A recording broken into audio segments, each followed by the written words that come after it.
What's up everyone, Lance Hedrick here, and today we're getting into espresso theory. Now I know that can sound a little intimidating, but the idea here is I'm going to take you back to school and we're going to understand a bit more about how espresso extracts. Now this is an important video and one that will help you dial in because we're going to debunk a little misconception of espresso.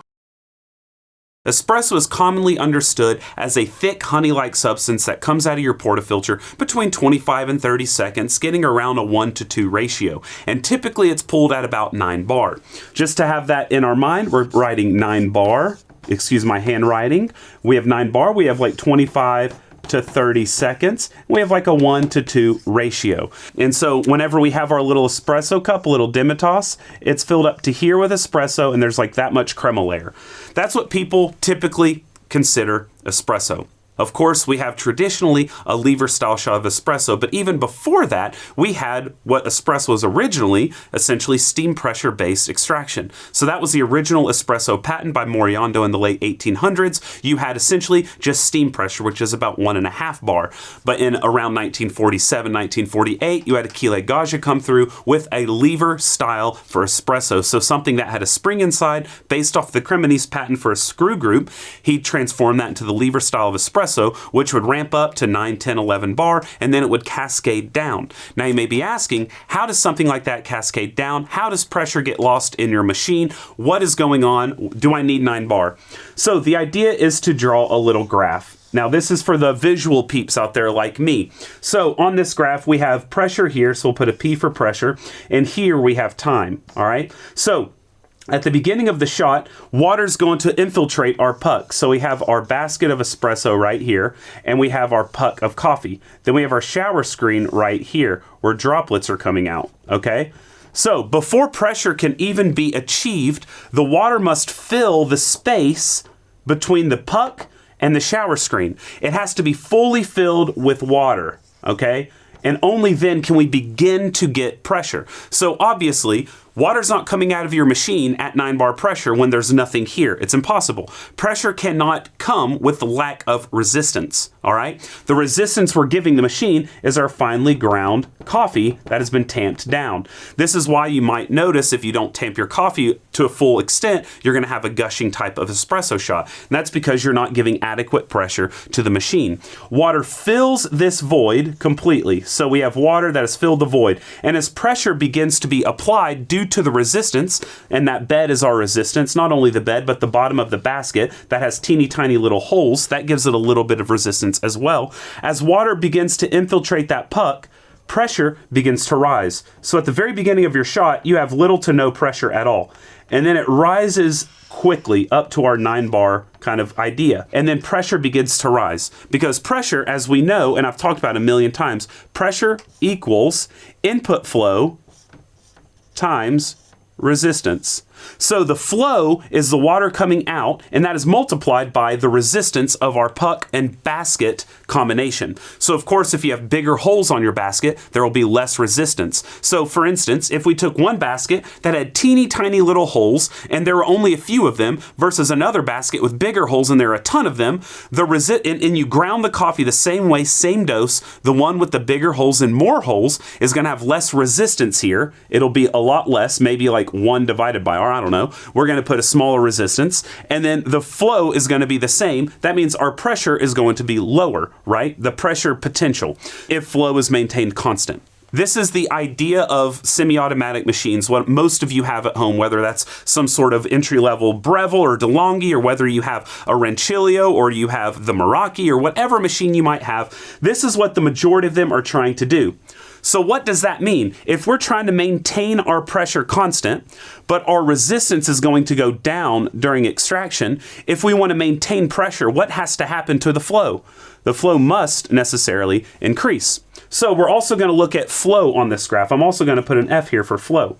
So at the very beginning, flow is at the highest possible. Now, what we call flow uninhibited by our basket is water debit. So here's a term that you should kind of understand. Water debit is the speed that water exits your espresso machine without being inhibited by a portafilter basket and grounds, okay? So our water debit is, if you put a cup underneath your exiting group head onto a scale and you measured for 10 seconds, you hit go, measured for 10 seconds, whatever the weight of water is on that scale divided by 10 is your grams per second or milliliters per second water debit. Let's say you put a scale under your machine, you hit go, and you fill up your cup for 10 seconds. Your 10-second reading is 80 grams, which is also 80 milliliters. Okay, that is your full amount in 10 seconds. Divided by 10, that would be 8 grams a second. Okay, so now we know we have an 8 gram a second water debit, which typically happens in something like a rotary pump, so high-end home machines or commercial machines. Typically with a vibratory pump, which is what most of us have, you can hear it with a dick, dick, dick, dick, those tend to come out around 5 grams per second. There is changes here. Some can be 6, some can be 4, some can be 7. And then if you have something with flow control, you might be able to change that water debit. Like if you were to do the Slayer modification on a Breville dual boiler, or if you have one that has some sort of needle valve, like on an E61 machine, and you can change the flow with a needle valve, little flow controller on the top, you can change your water debit throughout your extraction, which will affect, obviously, the pressure. Right? The flow rate going in will affect the pressure, assuming that flow rate is actually being realized. What do I mean by that? I mean flow will start at its max. So let's say this is 9 bar pressure, but let's say it's also 8 grams a second right here. Initially, it will start here, but when pressure is reached, this drops down. It drops down rapidly to like 1 or 2 mils a second for that initial, even less than that, 0.5 mils a second. When you get drops, when drops start to form and you get a single stream, you can actually measure what the output flow is. So that input flow changes drastically after pressure is realized. The machine begins to actually force the water through. So the pump is forcing out a constant water debit until it's no longer able to release that much water due to the impediment in our way. So in order to find out what your new input flow is, it's essentially equal to the output flow once there's a solid stream coming out. So again, you can take a look and you can try to measure, though it's best if you have a Bluetooth scale and an app, those can measure it very easily. If you have like the Smart Espresso Profiler app or the Press Sensor app or the Bean Conqueror app, those can connect to your Bluetooth scale, do simple mathematics, and figure out what it's giving you per second. So it can tell you what that flow rate is per second, the output flow onto the scale, and I've used it in a few videos. But regardless, you're going to see that you won't be able to see before there's a stream, you won't know what the input flow is. You'll know the initial water debit, and then as pressure's building, it necessarily must go down, right? Makes sense. And then we're going to bottom out at maybe 0.5 or 1 gram a second as those drips in the stream begin to occur. And then as the puck is losing resistance, that flow must increase to maintain 9 bar. Now, if you have a normal machine, those pumps are designed to hit and stay at a certain pressure. That's why we have the OPV valve. So if it's beginning to hit over that pressure, it shunts off the excess flow. But what happens when it's not hitting the pressure? It's going to go full flow. The puck is obviously going to essentially degrade. We start off with, let's say, a 20 gram dose, just for simplicity in mathematics. Let's say we start with 20 gram dose. Typically, a shot of espresso extracts around 20%, meaning 20% of our 20 gram dose by the end of our extraction is going to be gone. It's going to be in the cup, roughly. So if we have 20 grams and 20% of that goes away, that means by the end, we have 16 grams of coffee still here. Not only that, not only have we lost 1/5 of that puck, we are also losing all the carbon dioxide, which gives resistance quite a bit. And you'll know this if you use a coffee fresh off roast versus 10 weeks off roast. You have to grind a lot finer 10 weeks off roast or you get a gusher, right? And that's because the carbon dioxide has been leaving the coffee over those 10 weeks. And because of that, it's giving a lot less resistance. That CO2 releasing pushes back against the water. So not only do we lose 4 grams or 1/5 of our puck over that time of extraction, we're also losing releasing carbon dioxide as the water is infiltrating and diffusing. In order to diffuse, that CO2 must be escaped. So we have our ground of coffee here. They look really weird. They're not spherical, though the finer you go, a bit more spherical they'll become, but they still want to look really weird. As CO2 is ejecting, we have CO2 inside. As it's ejecting, that's when the water can actually enter the grounds in order to begin diffusion. Now, years ago in Scott Rayo's first book on the Handbook for Baristas, he actually says that they didn't know if diffusion was the main catalyst of extraction, even just 20 years ago. Obviously, it is, and we know that for a fact now, but it's funny that they used to think it might have just been a wash-out process where it's washing the grounds for the most part, and diffusion plays a minor role due to how quick espresso extracts. But diffusion is the main part of the extraction. So the CO2 must escape in whatever direction it can. That being said, it needs to go out of the bottom. There's nowhere for it to go up. So it actually will go down, and that's why you'll see that thick crema coming out. It's largely marked by CO2, which again is why when you have older coffee, you get less crema. CO2 is giving us resistance as well as a lot of that crema, which is why for so long this idea of fresh is best has been circulating, though that is a very gray rule that should not be applied to all coffees, which I've talked about in many videos, so if you should know. People in the comments maybe help those who might be wondering if they're new to the channel. So CO2 must release and carbon dioxide goes in. So we get less resistance as the shot goes on due to the fact that we have already saturated the grounds, which lowers resistance. We have already removed CO2 and we have extracted or pulled out or dissolved or pushed through soluble materials that equate to about a fifth of that puck. Now, it's not an exact science here because we're pushing things through that may not be accounted for in extraction yield because they're insoluble materials. But we are pulling out a lot of extractants, but some of them can stay in the puck that we've dissolved. So we have roughly a fifth of that puck is gone. So as it's going on, the resistance necessarily decreases. Necessarily. In every shot of espresso, resistance goes down over time. All right. So if we were to also make like a resistance counter, resistance starts here, and then as the extraction begins, it just goes down and down and down. So our resistance is going to continually decrease throughout extraction. So if we're going to have our machine try to maintain 9 pressure, okay, that's what they're wanting to do unless you have a special machine like some sort of lever, or if you have one of the machines that has a Gushers or some sort of technology that allows you to manipulate the variables. They are likely going to try to maintain 9 or 15 or whatever your pump is set at. So in order for the machine to continue doing that, the flow as the resistance goes down must begin to increase. And it will continue to increase in order to make up for the decreasing resistance. That's why you'll get those crazy squirts near the end of your shot. It's not necessarily channeling. It's just that the viscosity has gone down so much. Viscosity also goes down because CO2 is going down, because a lot of those colloids and the thick bits that are wanting to come out early. The viscosity goes down from that, but also from a faster flow rate. That's why you'll see drip, drip, drip in a really slow pour. And then as you keep pushing that extraction, the flow goes faster and faster. And that's because the water flow going through the puck is going up faster, and it's inhibited by less material. And so it's easier to get through as well. And this is where we will run into more and more heterogeneity, because as it gets thinner and as it's hitting a partially extracted puck, it will be able to find areas of less resistance that it can exploit.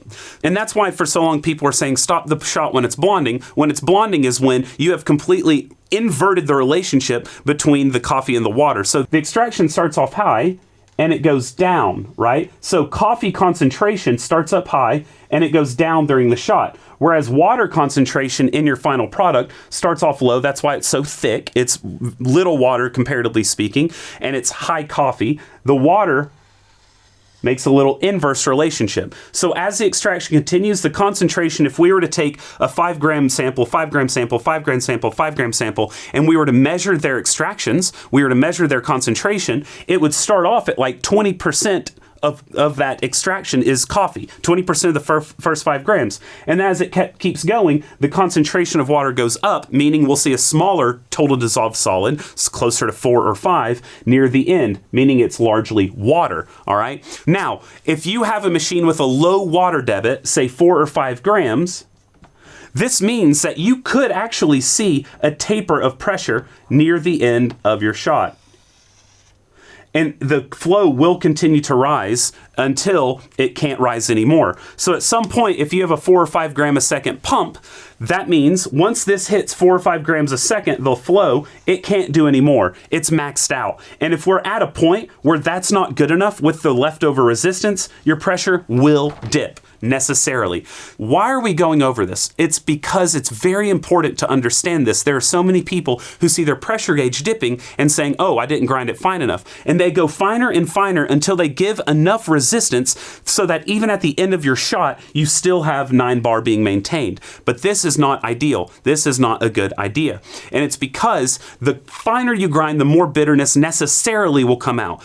You start as coarse as possible and you go finer to dial in your coffee. The finer you go, the more bitter it will necessarily be. The finer you go, the more particulates will get into your final cup. And when you're done with your espresso, you'll have grounds in your cup and sludge, and it's not a good tactile experience. Fines are a great way to give resistance, and that's why so many people have success with grinders like the Niche or grinders like some of these Barazzas or something else that have cone burrs inside. It's because they produce a lot of fines, which make it easy to maintain 9 bar even with a weakening puck. Those fines fill in gaps and make it consistently high resistance so that you could run the shot all day, and at some point, even if you've extracted everything from that puck, it could stay at 9 bar.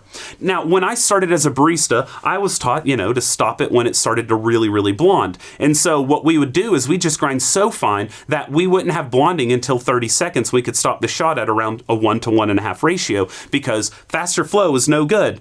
And that's what we were looking for, is this, we were shooting for this idea of maintaining 9 bar, even though that's not necessarily what we were thinking, but we were trying to keep that thick, velvety espresso as long as possible with as slow of a flow as possible. So we were going finer and finer in order to maintain that 9 bar.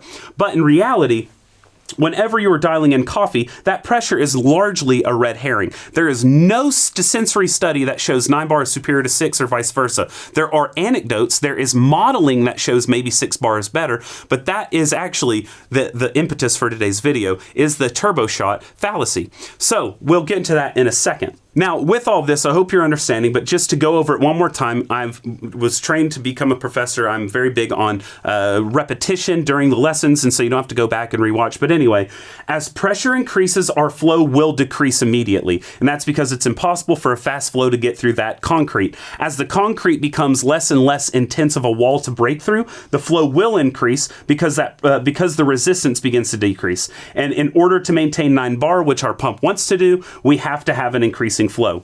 It's just simple mechanics, how the machine is working. It's going to shoot out our water debit. It will do that whenever there's not enough resistance. That is its goal. The pump's goal is to hit its water debit. That's what it's trying to do. And it will push until the OPV is hit. Once the OPV is no longer being enacted because we've hit and we're hitting 9 bar, it will push water as fast as possible. Now, the OPV is not a magic thing. It stops when it's over pressure. If it's under pressure, there's nothing it's going to do. It's just going to let all the water through. So if we're at 8 grams a second and we're hitting 9 bar, but it begins to dip the resistance and it needs to go up to 8 grams a second, well, it'll hit 8 grams a second if it's not able to maintain that 9 bar. The faster the water is going through the puck, the more you're going to be washing through potentially astringent particles, and the more potential there is for heterogeneity due to the fact that the resistance is so low, it's going to pick these weak spots. Now, the reason it's not necessarily bad is because you have to grind so fine in order to not allow a fast shot. If you want the flow to stay down here, you have to grind so fine unless you have a very bimodal grinder, or if you have a really dark roast, which also will maintain resistance a lot longer than a light roast.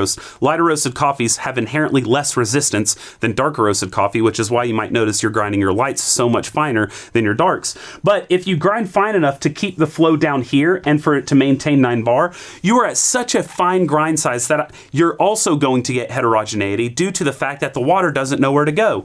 So if we have a basket and it's super fine and packed, and we have a lot of fines due to bimodal distribution, and we have a lot of fines due to darker roast, then guess what? That water is going to hit it, the pressure is going to begin to build, and it's going to go, bruh, I cannot get through this. You're trying to force me through a wall. And so it's going to look for any issues in your puck preparation. Now, this doesn't necessarily equate to sprays, okay? A lot of people think if they don't have sprays, they don't have channeling. That's not true. It also depends on how you define channels. Now, there are times you'll pull your puck out, and from a top view, you may see there's like a couple of holes around the edges. That is overt channeling. That means that it was weak here, it was weak here when you dosed your coffee, and it wasn't perfectly symmetrical, it wasn't perfectly distributed throughout all the edges. You will have areas that are exposed, and water will rush through them because it's much easier to go through a weaker area than through a much stronger area, which is the rest of this puck. And so this will be largely under extracted, whereas these areas will be over extracted. So the water's going to go through, and if you grind too finely in order to maintain that lower flow, in order to maintain 9 bar, you are going to get a very heterogeneous extraction, meaning water goes through this area, and this area, but doesn't really want to go through these areas. Machines do what they're programmed to do, which is they have a pump. It has a specific limit. Most of them are rated to 15 bar if it's a vibratory pump. They toss an OPV in there if you're lucky. And with that, it's going to not allow it to go over 9 bar of pressure. If it goes below 9 bar, it's just going to yeet its water debit at full flow in order to, maintain what it's built to do, which is hit 9 bar or 15, and then you have the OPV. So what do I mean by the myth around the turbo shot, or the fallacy of the turbo shot? What I mean is this. In the paper itself, which I've gone over in an early video from over 3 years ago, turbo shots are this idea of saving coffee, so down dosing your puck, pulling it, changing your OPV or the pressure that it's gonna hit to 6 bar, and then letting it come out in 7 to 15 seconds is what the paper said, but a lot of people tend to do around 14 to 19 seconds. And they call this a turbo shot. The fallacy is, if we have 6 bar, but we're aiming for 7 to 15 second shots, there is no way that we're maintaining 6 bar throughout that shot at all. There's no way. Essentially what's going to happen is we have our puck again. We have coarser grounds because we're going for a faster shot, which will promote more even extraction. Paper 100% got that right.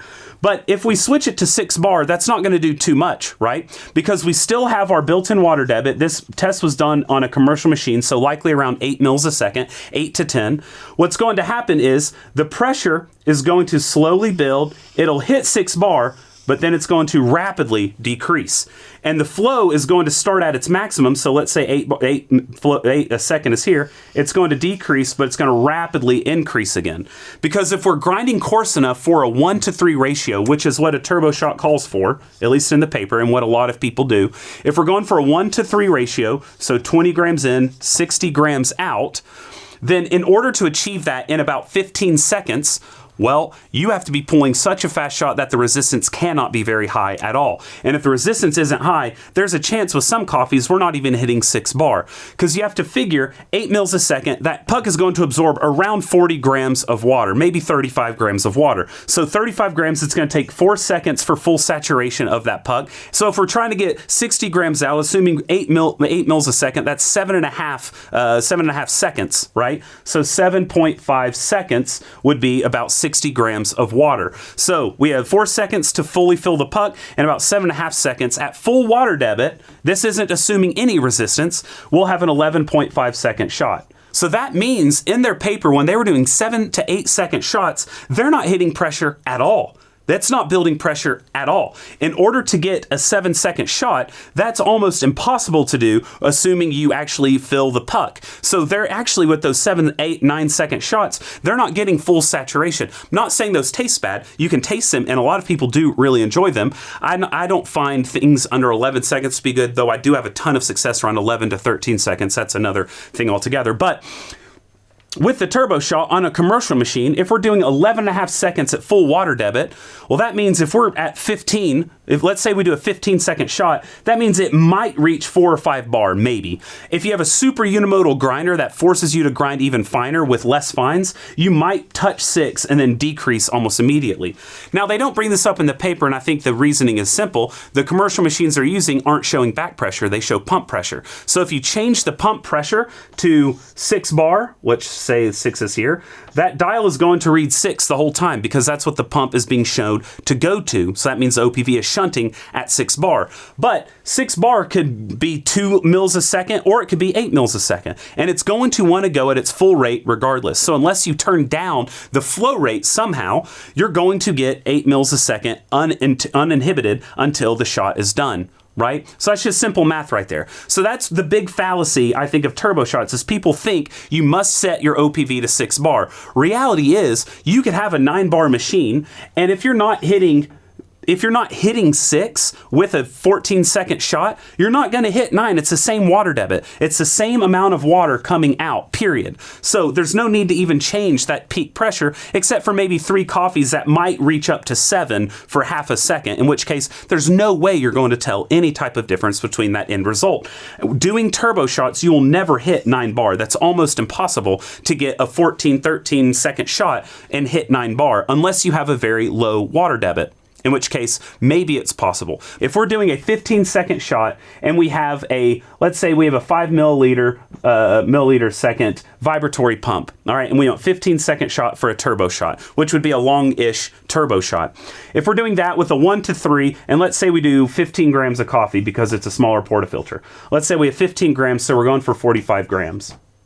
Okay, and we're doing 5 mils a second. So it's going to take, for 5 mils a second, it takes about 30 mils to fill the puck, right? Roughly, we're saying about 2 times. So 30 mils, that's 6 seconds right off the bat, just to absolutely fill the puck. I'm not saying that nothing's going to come out before 6 seconds, because it's not going to saturate perfectly immediately, just like a bloom when you're doing a pour over. The coffee will absorb twice its weight, but you'll get some initial drips because not everything sticks. So 6 seconds overall to fully saturate that puck. And then if we have 5 mils a second, we're getting 45 out, that means we need 9 seconds at full water debit. So if we're doing a 15-second turbo shot on a 15 bar pump that has 5 milliliters a second of water debit, that means literally, you're probably not even hitting pressure at all with a 15-second shot. There's no way it's going to climb to 15. You might grab a couple bar, but you're not getting up to 15 or whatever your pump is set at. Turbo shots are obtainable with any machine. It doesn't matter if you mess with the OPV. That's all modeling. There's no proof behind any of that beyond some sort of modeling stuff. And so you can try this at home if you'd like and measure extraction yield. You're not going to see a big difference,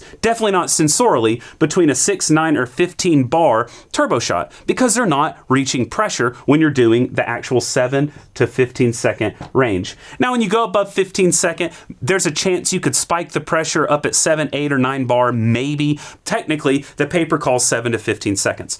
In practice, though, lots of people like to call, 20-second shots, turbo shots, 19 seconds. Those aren't really turbo shots, but they can still be really nice. I still prefer for people to shoot for under that 20-second shot if they're wanting to try something different than their standard, like traditional style of espresso. So how does this communicate to you if you've never done a turbo, you don't even know what that means? I'll explain that now. Now, what comes to mind when we think about espresso? We think bitter. That's like the first thing that comes to mind. Even for people who like it, they enjoy the bitterness. We think thick. We think creamy. We think chalky, because the finish is typically chalky on your tongue from the astringent particles, the astringent properties of the coffee. So these are 4 big things we kind of tend to think of when we have espresso. It's bitter, it's thick, it's creamy, and probably strong. Very strong, all right? And so that's all fair. That's all very fair, especially when we're doing a traditional style of espresso. So this is trad, okay? Now, turbo has a completely different situation. Now, with the traditional, we are getting, that 18 to 22% kind of zone for extraction. That's kind of what people see as the ideal range, and I would tend to agree. When you look at volatile organic compound releases, when you look at optimization of the good flavors in coffee, this is where you tend to want to rely. But you can get to the same end through a lot of different ways. So while this is going to hit 18 to 22% with a 1-to-2 ratio in 30 seconds, you can get to these same numbers where you're optimizing everything with a lot less time and a lot different grind size. So to hit this with a traditional style shot, you've got to go really fine on your coffee. And that's because you're trying to get that thickness, you're trying to slow the extraction down so that you have that thick, voluptuous kind of crema. The faster you go, the less you're going to get a lot of that intense crema, especially when you go below 20 seconds. Which means if we're looking at a basket from the top, you are getting 18 to 22%, but what's likely happening is this outside area is hitting around 16%, and this inside area is hitting closer to 25%. That's just what's happening. You may think, oh, I get donut shots all the time. Oh, you know, donuts, yummy. I get donut shots, which means it's over extracting the edges. No, in fact, when you get a donut shot, you're still under extracting the edges. Of course, it's not this clean. You're going to have like a spot here that's 27, a spot here that's 23, spot here that's 31. You know, it all just depends on the area. But let's say 15 and 16. You take the average based off the masses, and we're sitting at like 19.5%. Okay. Now with a turbo, you may say, how can you get that same extraction if I'm not going as fine? Finer is going to give you more surface area, more extraction. Yes, in theory, but in reality, water doesn't run evenly all the time, as we've been talking about. So with turbo shots, you're going to get a lot more sweet, acidic brews, not necessarily sour. You can make them more balanced because we're extending the ratio from 1 to 2 to 1 to 3. And we have less contact time, okay? A lot less contact time, from 30 seconds to about, 15, okay? With this, we're also doing a 1 to 3, which is going to help us elevate our extraction. Water, the yield, is the number one way to increase your extraction, bar none. If you put more water in, more solvent in, you're going to get more out, period. It's the number one way to pop your extraction a bit, is to just let a little more liquid come out. Anyway, you'll get more sweet, acidic. You'll get a thinner, objectively thinner body as far as if you were to measure it, because one, you're doing a 1 to 3, but also because it's much finer, you're not getting as much of that suspended colloid solution that is our crema. So you're going to have a thinner cup, but that doesn't mean you're not going to have a very thick mouth feel. Okay, so objectively, it is thinner. You won't have as much crema, you won't have as much polysaccharides and lipids that are building up that crema layer, but you are going to have different sensations that will contribute to a thicker mouthfeel, a heavier mouthfeel. So you can still have a heavy mouthfeel because it is still espresso. It's still finely ground, just not as fine. You won't get as much creamy as you will kind of juicy. You won't get as much chalky because you're going to be grinding a lot coarser and you're getting a lot less astringency potential. So we'll say smooth as opposed to chalky. And then strong. You're still getting strong, but I'm going to call it medium because it's like in between a filter coffee and an espresso. It's closer to espresso, of course. It's more like in between Nespresso and espresso, the kind of strength you're getting there. So it is still a very strong beverage. It still has a high TDS, but with a 1 to 3 style ratio, you're going to have more water, which waters it down, dilutes it a bit. Whereas you might have 10% of that cup being coffee with a traditional espresso, it may be closer to 7% with one of these. A Nespresso goes at about 5%, whereas a pour over is closer to 1.5%. Okay, so that would be like filter. That's like Nespresso. This would be closer to a turbo, and this is closer to traditional, even up to 12 or 13% if you go more ristretto style. Okay, so these are kind of the ideas when you're approaching a turbo with a modern style of roast. Now, when we look at all of this, we see we also can get that 18 to 22% and even higher extraction. Now, I know, again, you're thinking, but finer grinds, you should definitely get a higher extraction. What's going on here is we are promoting a more even extraction through that basket. So if we're looking top down again at the basket, that outer edge is going to have a much higher extraction. This has been shown. This is not news, but the coarser you go, the more even the flow, the more equalized that puck's going to be. So it'll be more like 18% on the outside and like 23% on the inside. All right. So you're going to be able to more so equalize the extraction. So you're getting more out of here, more out of there, and you're going to have a lot less of these little holes because it's a lot coarser, so you're allowing water to flow through more evenly. It's not as jam-packed with this kind of cemented structure that we'll get with really fine coffees. All right, so we get a more even extraction, which will still allow us to hit that range, just in a different way. The peak extraction parts aren't going to be as high as with this one, which is good, because the higher the extraction it goes, the more of the bitter compounds come out. That's an objective fact. And so we're getting a little bit lower extraction in the center and a little bit higher on the edges, giving us a more even extraction over the whole puck. So a turbo shot gives us a more even extraction, and this one gives us a less even.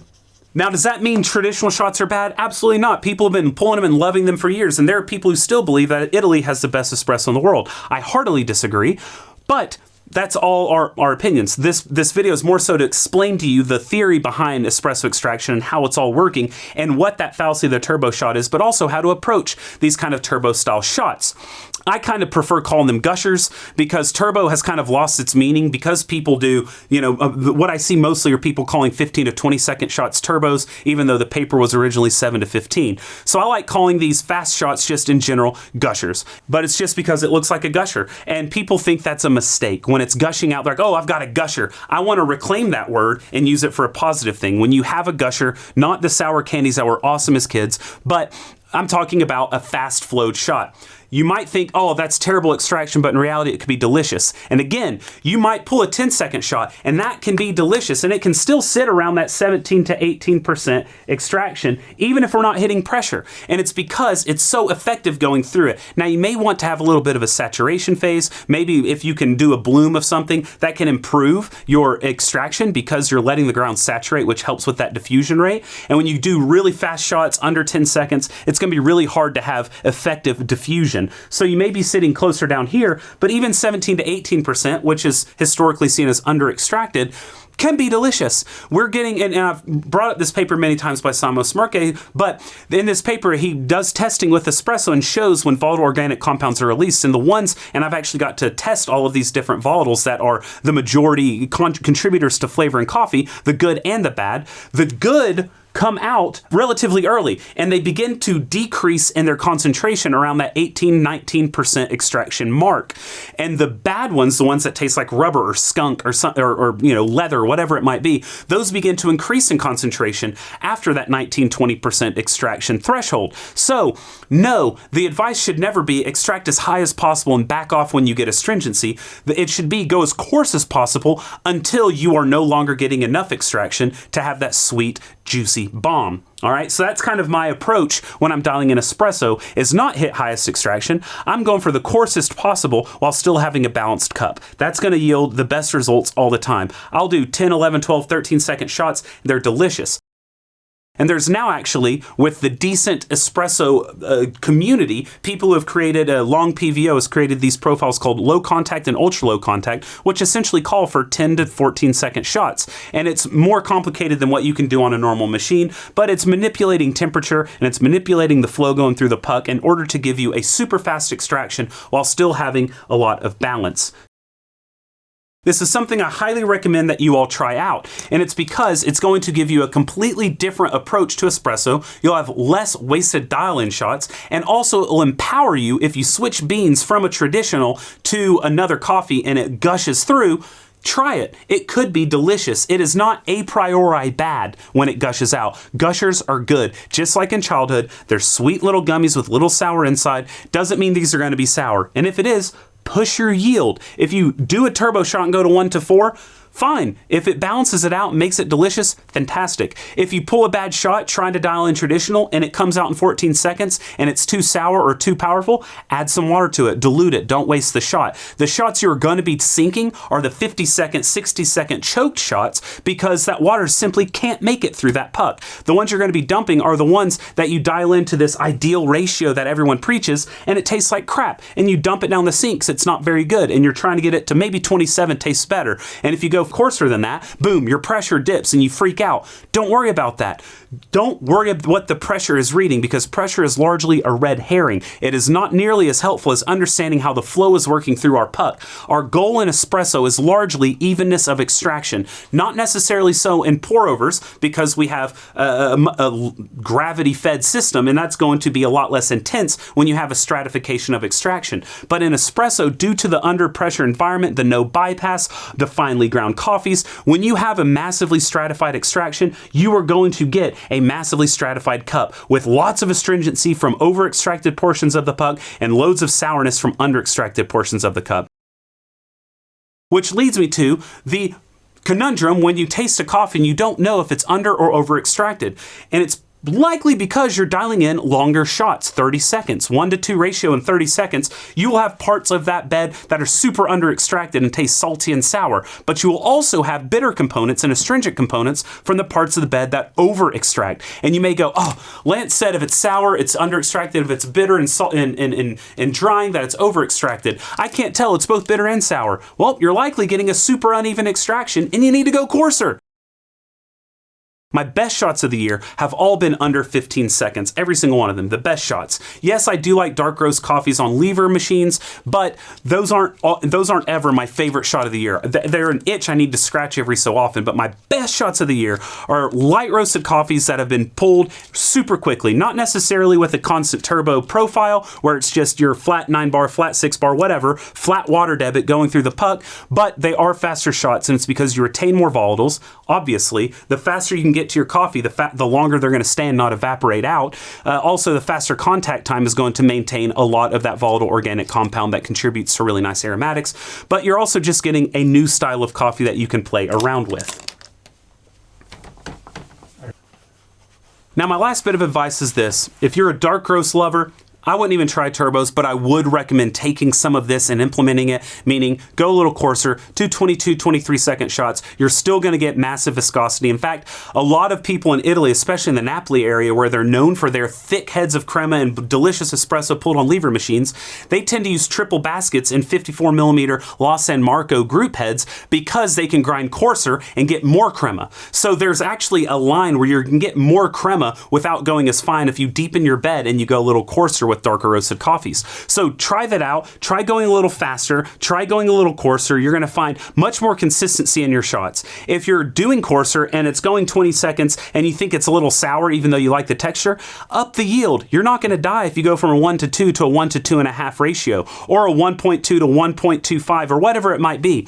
Medium roasts are hit or miss on turbo shots. Sometimes they can show a little bit too much of that roast amongst the juiciness that comes out, and so those may be better off in that more like 20 to 22 second range than in the 15 second range. If you're a light roast drinker though, I highly recommend pulling really quick gushers and taking a sip. And again, if it's a little, even at 1 to 3, if it's a little sour, just dilute it with a little bit of water, just a little bit, like a micro Cano, and you're going to revolutionize how you're drinking coffee, waste a whole lot less shots when you start to approach things from the coarser end of things, and just have a better time overall. So we have traditional espresso. That is not orange. That's gross. We have traditional espresso, and we have Gushers, baby. These are going to be way more consistent, a lot less wasted shots. It will give you a texture difference as far as the physical properties of it goes, but it will give you more consistency, more balance, more sweetness, and all of the above. Again, not dogging traditional. It's traditional for a reason. It's been standing the test of time for a reason. People still love it, and that's fantastic. But even traditional lovers, I think, can learn some things from this video in order to help them approach their dialing in. I hope this video was helpful. Yes, I know it was a long rant, but I thought it was, with all of the comments I still get on a lot of these videos where I've talked about a lot of this, I figured it was time to dedicate a video of just kind of a professor style, Dr. Hedrick type of presentation going over these different things. So I hope it was enjoyable. I hope you learned something. If you did, please let me know in the comments below, because A, it'll show that you're a legend and you watched the whole thing, but also I'm just curious if we can share in a community-based forum what we're learning from this and how we can apply it to our own approach to espresso. But that is it for me today. Thank you so much for watching. If you haven't yet, please hit the like and subscribe. Super helps the channel. But other than that, all of this aside, the most important thing is that I hope you brew something tasty today. And cheers.